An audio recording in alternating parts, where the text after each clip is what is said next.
Welcome to the new Camtasia Studio. We encourage you to watch and play with this Getting Started project video to learn some of the most important concepts of using the editor. If you want more in-depth tutorials that will walk you through the entire process of recording, editing, and sharing your videos, then please watch the Getting Started tutorials using this link under the Help menu. The editor is divided up into three main areas: the clip bin, the timeline, and the canvas. The canvas is where you see your video during playback and can move, resize, and reposition all media however you want. The timeline is where you assemble and edit your video. At the top of the timeline, tick marks represent time in terms of minutes and seconds. When building a video, you'll work in a horizontal manner, beginning from the left and moving sequentially through time toward the right. The tracks are layered on top of each other, so media you add on higher tracks is viewed on top of media on lower tracks in the canvas. For example, this callout is placed on top of the video track on the timeline, and therefore is on top of the screen video on the canvas. If I drag the video track on top of the callout on the timeline, the callout is now hidden behind the video on the canvas. Use the zoom slider to magnify the view of the timeline. This is very helpful when making precise cuts and selections, like removing ums in your audio.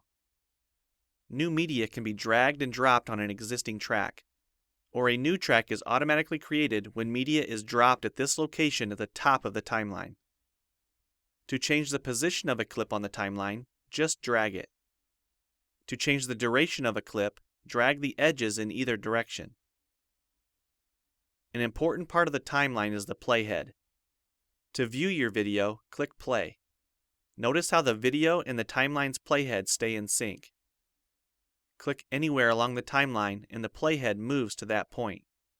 To remove a portion of your video, make a selection with the green in point and red out point. Then click the cut button. If you don't want media cut on a specific track, just click the lock icon. If you make a mistake while editing, press Ctrl-Z on the keyboard to undo, or choose Edit Undo. Double-click the playhead to deselect. Next, we'll look at the clip bin and the library. The clip bin holds recordings, audio files, images, and title slides being used in the project you're currently working on. The library stores video clips, intros, callouts, title slides, and other media assets you want to use from project to project.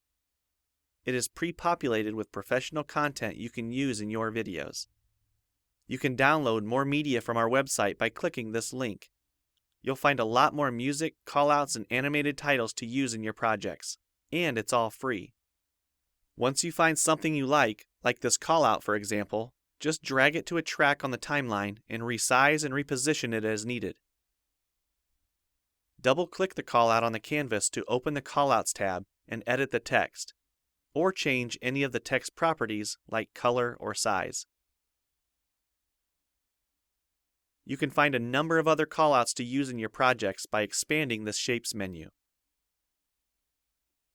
You've probably noticed the video zooming in and out at times, for example here when it's zooming into the timeline. To learn more about adding and customizing zoom and pan animations to your video, check out the other Getting Started tutorials on our website. We've talked about some of the tabs already, but be sure to explore the others for adding and editing special effects. If they don't all show up as tabs, click on the More tab to explore others, like the speech-to-text capabilities and captions, and the improved quizzing. Also, transitions can now be dragged directly to the timeline and added on top of clips. So we've shown a few ways you can navigate and edit your video. But how do you get content into your video? To make a new screen recording, click the Record the Screen button. If you already have an audio or video recording you'd like to use, click the Import Media button. When you're done with your video project, you'll need to click the Produce and Share button to create a shareable video. Expand this menu to see a variety of presets.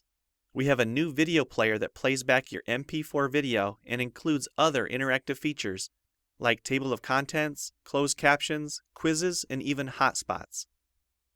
These features are available when hosting your video on TechSmithScreencast.com or the video and player on your own web server.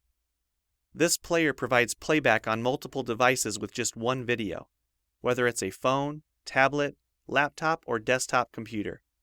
Well, it's time for you to try Camtasia Studio for yourself using the content on the timeline, or better yet, create your own.